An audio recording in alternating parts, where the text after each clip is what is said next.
What's up, guys? Mason the Brock Henderson here. This is the Blacklist, Season 7, Episode 10, Katarina Rostova. So, in some ways, this episode, it takes some steps forward, but it also, in my opinion, takes some steps back. So the way it takes steps forward, obviously, is everything to do with Katarina, with the Townsend Directive. We see her being able to kind of get out of the situation and basically go back into hiding for a little while, by making it seem like she's been killed, and that's like, okay, well, now we're done. So that is something that it will be interesting to see what happens from here. Do we continue on this story and kind of figure out more about the Townsend Directive? These brothers that Dembe mentioned that killed her.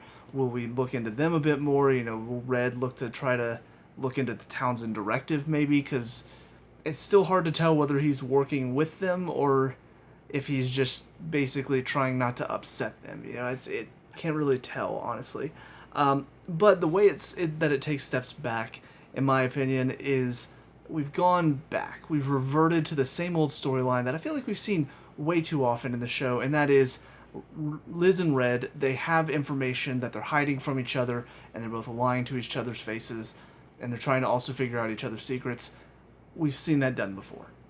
Ever since about season 3, that's been the storyline. We've seen, Liz has her secrets. She's also looking into Red's secrets. He has his secrets, but he's also looking into her secrets, and they're both lying to each other's faces about it, and just trying not to give up each other's. That's kind of been the whole thing for a while, and it felt like ever since last season, whenever we found out the truth about who Reddington is, it felt like maybe we were stepping away from that. Maybe he was going to be a little bit more honest with her. Maybe they could finally start to build that trust. And then we find out he's not actually Kozlov, and now he's hiding who her mom is, and she's now hiding that her mom is actually still alive. And it's gone back to the same formula we've seen before. And I feel like it's a little frustrating, because we have seen so much of that, and it's become formulaic, it's become dull. And honestly, what it makes me think of is Prison Break. After the first couple seasons, there were so many times where loyalties would change on a dime. You'd have one guy that you're just like, yeah, can we trust him? And then he betrays the team. You're like, I can't trust him. And then suddenly he unbetrays, or he decides, never mind, I'm sorry, I didn't mean to do that. It helps the team. And it's like, we can trust him. And then all of a sudden, it became so much of that it basically became derivative. And it was just something to expect. And it really, you kind of became desensitized to it in a way. To where when it happened again, you're like, oh, really? Again? Somebody we can't trust? Oh, but then all of a sudden we can trust them? Oh, but now we can't trust them? Oh, I'm shocked. I've never seen this done before. It's just too much of the same, and that's what's happening here. We've seen so much of this story. We've seen so much of Liz and Red fighting to get each other's secrets while keeping their own secrets safe. It's been done, and I'm kind of getting numb to it. And I don't know. I feel like this would have been an interesting time with Red truly believing that she's been killed. This would have been an interesting time to have him kind of flip the script. Maybe this time, because he thinks it's truly done and she's dead, maybe now he tells Liz the whole truth. He tells her who Katarina was. He tells her who he really is, who Kozlov really is. And he comes clean to her, and now she's hiding this secret because maybe she still trusts her mom more. Then she's hiding the secret from him, and it's the first time that he's trying to be honest and she's keeping secrets. Because we've seen it from her side where she's honest with him but trying to figure out what he's got going on, and he doesn't want to tell her. And we've seen, again, both of them keeping secrets from each other. This could have been the first time where Red's on the receiving end of she's hiding stuff and he is trying to figure out what she's hiding. That would have been kind of interesting to see how does that dynamic play out. How good is she at keeping secrets whenever he's got nothing more to hide? Because I do feel like sometimes the reason why he's not able to figure out some of the stuff she's hiding is because he's also trying to keep his own stuff hidden too. And so it's kind of a balancing act for him. So what would that have been like? I don't know. I wish they had just done something different. Just anything different. But instead, now we got to go back to, well, Liz and Red, they don't trust each other. And that's our storyline again. So, yeah, a little frustrated with that. We'll see where they take it from here, but I am a little disappointed that we're just kind of going back to the same old, same old. Some of these stuff on the outside, Aram, we see he does officially like bring back that note that he got earlier in the season. I was kind of wondering at some point, especially whenever the guy said his name was Gregory Flynn, I was like, oh yeah, Aram got a note about that guy, and he just didn't say anything about it. He just kept it the whole. What? And that was the most random thing. Again, the fact that this woman he's seeing didn't play into anything at all. It was just pure chance. I know they had that moment where Reddington's like, everything happens for a reason. And yes, if Reddington had gotten this information beforehand, maybe then things would have worked out a lot better for Reddington. He would have won the day a lot quicker.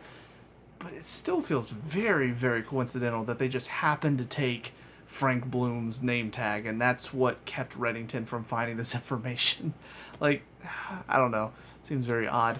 I did really like the conversation between Cooper and Liz. First of all, because it showed how smart Cooper is, that he put all this information together and figured out that the woman that Liz was protecting was her mother. I really like that, because again, we've seen so much of Liz being kind of a dumbass. It was nice to see a character be smart for once. But I also liked kind of how he put it to her. You know, I don't envy your situation, being in between these two criminals. But at the end of the day, you know, we have to remember that Reddington he's not going to kill FBI agents. She will. And while, you know, Liz, I think, doesn't necessarily believe that she's the one that's responsible for it, that is the truth. You know, she is a little bit more willing to harm innocents, you know, harm people who don't really deserve it than Reddington is. And so at the end of the day, even though he's been lying to her more than she has, he's still, I think, if you look on the whole of things, he's a better person. He is not quite as evil as she is, at least on the face of it. Maybe there's some stuff we still don't know, but it really feels like he's trying to do something right. He's trying to get I don't know. I still don't really know what his end goal is, but it feels like he's still slightly on the more morally correct side of things, where she is more willing to hurt whoever she can to accomplish her goals. So, but it does sort of make me wonder how much Liz is going to be sort of questioning what's going on with her mom throughout the rest of the season. You know, will she be fully willing to trust her? Will she have these questions about her, knowing that she might have hurt these FBI agents?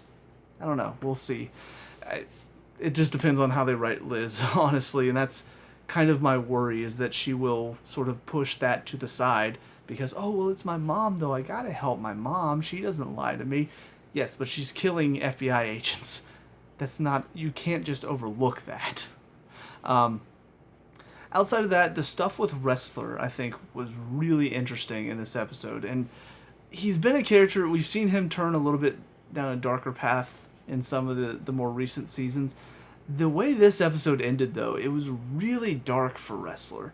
You know, to get this guy that was, you know, searching through Kozlov's memories for the past couple episodes, to see him use him to erase the memory of the guy that went into his brain and messed with his mind, it's very, very dark for Wrestler.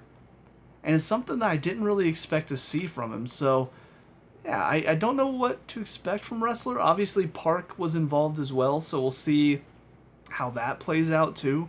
But yeah, it's something that it was a little bit more on the side. You know, obviously, having him as the forefront of this episode, talking to this guy, Kligov? I swear I need to get better with names. But yeah, the guy that messed with his mind, though, it was a fun little, I guess, understory in a way, because it gave a little bit more depth to what was going on with Wrestler. So, all in all, I mean, it's a fine mid-season finale. It does set up pretty well for the second half of the season. There are just some elements to it that I'm worried it's going to make the show start to feel a little dull, a little too, I've seen this before. So we'll see what happens next, but that's it for this one. On to the next one. I'll see you there. And now, episode 11, Victoria Fenberg. eh. I'm being perfectly honest, I kind of tuned out for a lot of this episode because, I mean, nothing really progressed. Like, stuff with Reddington, I wasn't sure what steps he was going to be taking next to kind of, I don't know, I wasn't sure what was going to happen with him next. Now that he believes Katarina is dead, what was going to happen with the Townsend directive? What's going on with all of that? Nothing. Now he wants to sell this casket thing, and then he finds out it's a fake, and that's kind of it. Like, that's so dull. And again, we have more of those conversations between him and Liz, where Liz is trying to pry information out of him while hiding her own secrets, and he's, I guess technically he's not really, he doesn't know that she's hiding something from him. But even then, like, we've seen that happen before, where she's hiding something and he doesn't know that she's hiding something, and he thinks she's just trying to get information out of him. Like, that's basically it. So yeah, it's just kind of boring. And honestly, I mean, after the kind of the intensity of the end of last episode and some of the stuff that happened and what they could have done going from there, this is just the most boring storyline I can possibly imagine. Art thieves, art forgeries, and they steal it and then they replace it with a forgery, and that's basically it. That's the Blacklist. We went from Russian spies and huge conglomerates of different assassins and all of this stuff. We went from all of that to art theft. Really? It's not a good step in my opinion. Like, this is a step in the very wrong direction. It feels like we've just sort of gone from this nice running story that they could have continued on, and now we just sort of stopped, and now we're just doing random stuff. So I don't know, a little frustrated with this episode. Outside of the main plot, we do find out apparently Wrestler knows, like, Keen told him for some reason. I'm not really sure why Liz would tell him this, because it feels like this is something she wouldn't want anybody to know, and yet she still tells Wrestler right away that, oh yeah, no, my mom faked her death.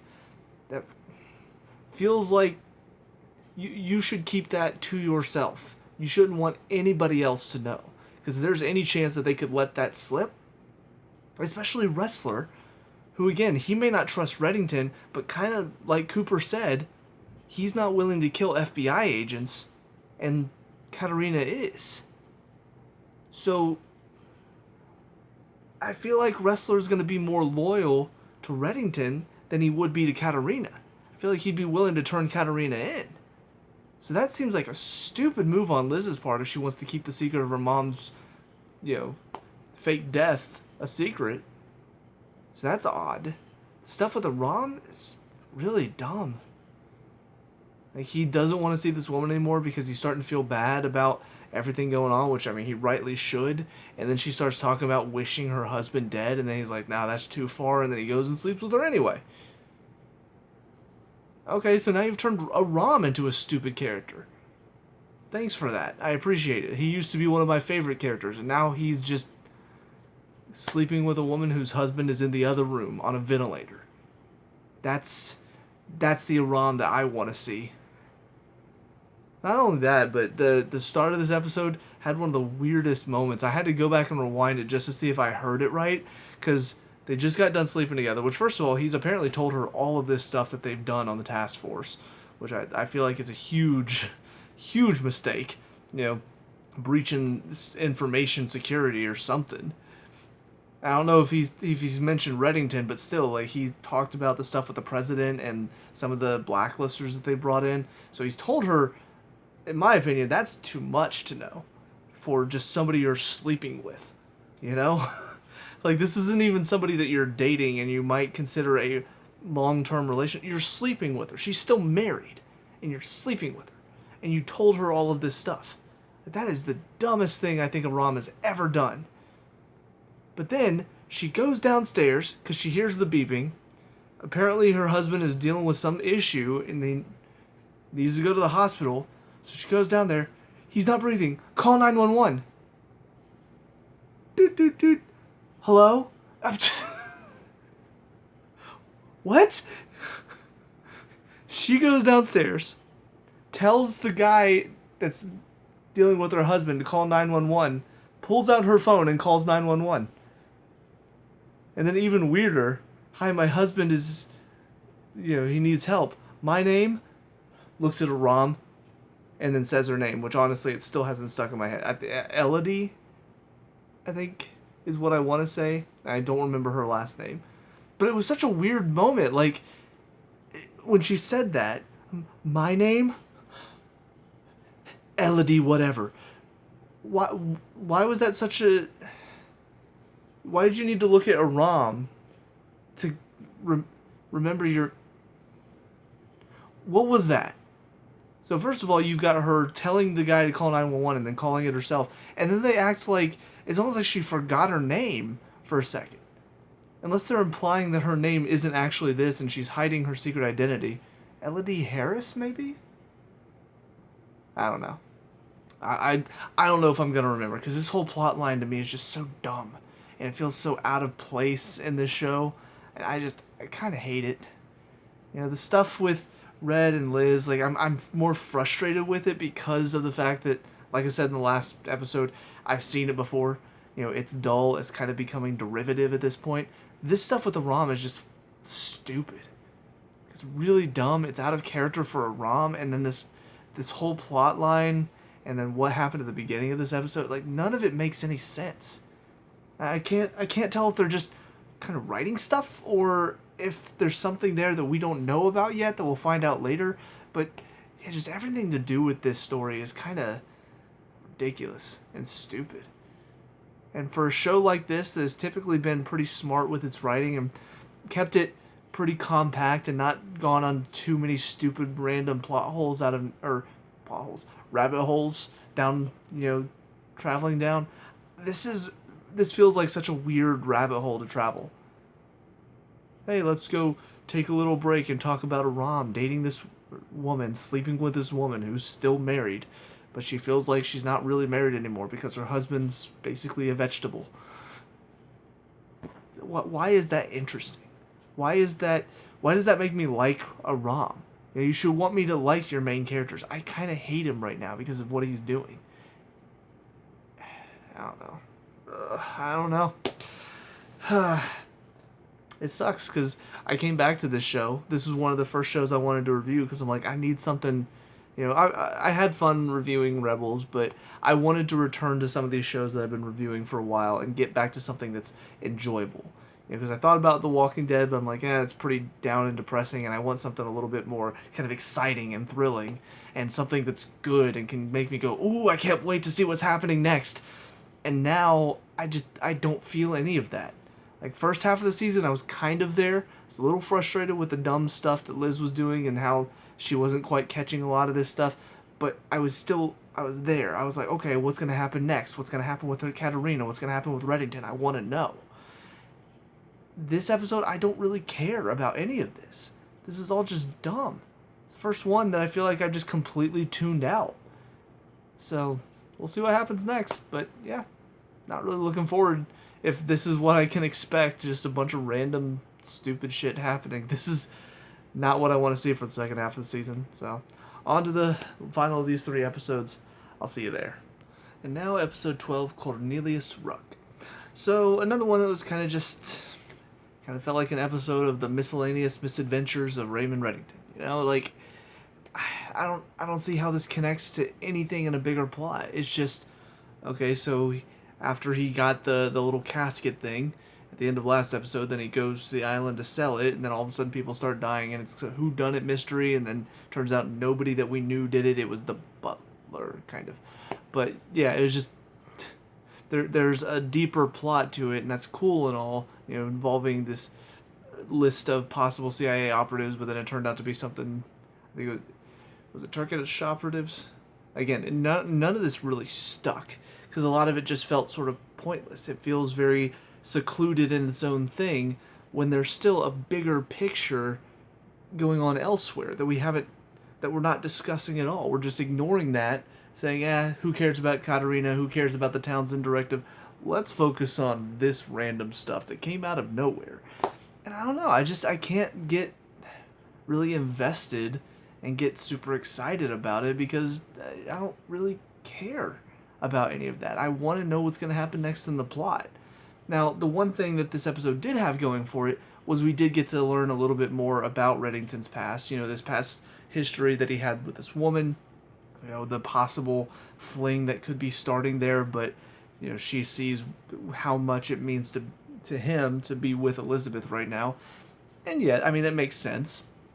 And it's nice to see, I guess, Reddington not doing all of his criminal stuff, getting to see a bit more about who he is as a person outside of his enterprise that he's created.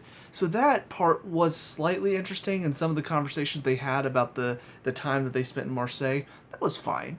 I didn't mind any of that, but everything else to do with the plot of this episode, the people randomly dying, it would have been a lot more interesting if it felt like it was contributing to something bigger. But it feels very confined. It feels it's a part of this random plot of these guys who are trying to get this list of CIA operatives, and that's all it was. And I don't feel like we're going to see that pop up ever again. I feel like the woman that he met, Cassandra, I think she's going to be more important than anything else that happened in this episode. So, I don't know. It's a very odd direction for the show to take, to just sort of end everything with Katarina and not even focus on it. I feel like they could have started talking about, okay, what is the Townsend Directive? And honestly, for Liz, I feel like that would be her next focus too. Is, okay, so she died. Even if she's trying to trick Red, I still feel like she would say, okay, but what can we do about the Townsend Directive? Because this set still feels like something that needs to be taken care of. But they're just not talking about it. They're just ignoring it and doing all this random stuff. And I don't know, it's just not as interesting because of that. I feel like one of the key things about the Blacklist is when it really focuses on telling a larger story with all these different moving pieces throughout the season. That's when I'm really invested, and I'm excited to see, okay, so how is this all going to be connected? That's one of the fun parts of the Blacklist. That, yes, it is formulaic, it is something that the Blacklist has done since season 1, but the ways that they do it so creatively is what makes it exciting for me. Unlike the Red and Liz lying to each other, which has basically just been the same thing through every season. Just the topic of the lying changes from season to season. So, I don't know. I'm kind of disappointed with these 2 episodes after the mid-season finale. And I don't really know if anybody else was, or if this is just my own personal view on it. But yeah, I was really looking forward to seeing where they were going to take the story next, and it feels like they're saying, all right, we're done with that story for now. We'll come back to it sometime. Let's just focus on some random stuff now. Let's just have some fun, guys. And it's not fun. It's not enjoyable. I'm just kind of sitting here biding my time until eventually something related to Katarina or the Townsend Directive pops back up again. I really hope it's Directive, because I've been saying that a lot. And now I'm sitting here thinking, is it Directive or is it Initiative? I don't know. But yeah, I don't know. I truly do not know what to expect now. Again, it's hard to really get excited whenever it feels like the show is just sort of meandering right now until there's kind of a point that we're headed down again. So that's all I've got. Nothing else, really of note happened in this episode, so there's nothing really else to talk about. Actually, there is one thing. I will say the amount of times that Reddington should have died, there are some times when he's very clever in the way he sets stuff up, but there's sometimes, like in this one, where the guy has the gun pointed at his head after he just tried to blow him up, and Reddington just starts talking about fish. And don't get me wrong, that would be confusing, but this guy really wants Reddington dead. He wants to kill him. And yet he still goes, fish? As if somehow Reddington saying fish out of nowhere is not part of a plan. If I were in his shoes and I heard Raymond Reddington, the guy that is very on top of things and always has an intelligent plan up his sleeve, if I heard him say fish, I'd be like, nope, and just shoot him. I'm not even going to ask. But not only does he ask about the fish, But then Raymond points out the fish, and he goes, "What?" and looks away from him. With him right here, gun to his head. All you have to do is pull the trigger, and yet you still turn your back on him to look up. As if that's a good idea. So that was really dumb. And I get Reddington, he's clever, but there are sometimes sometimes that cleverness has to be more so he does something like finds a way to get the bullets out of the gun, or does something that's set up to where, I don't know, something more clever than just, hey, look at the fish, and the guy goes, the fish? And that's how he survives and kills the guy. So, yeah, that's about it for these three. So let me know what you guys think down in the comment section below. What were your thoughts on it? Let me know. We can talk about and discuss all that good stuff. Leave a like and subscribe for future Blacklist reviews, and I will see you guys in the next one. Peace out.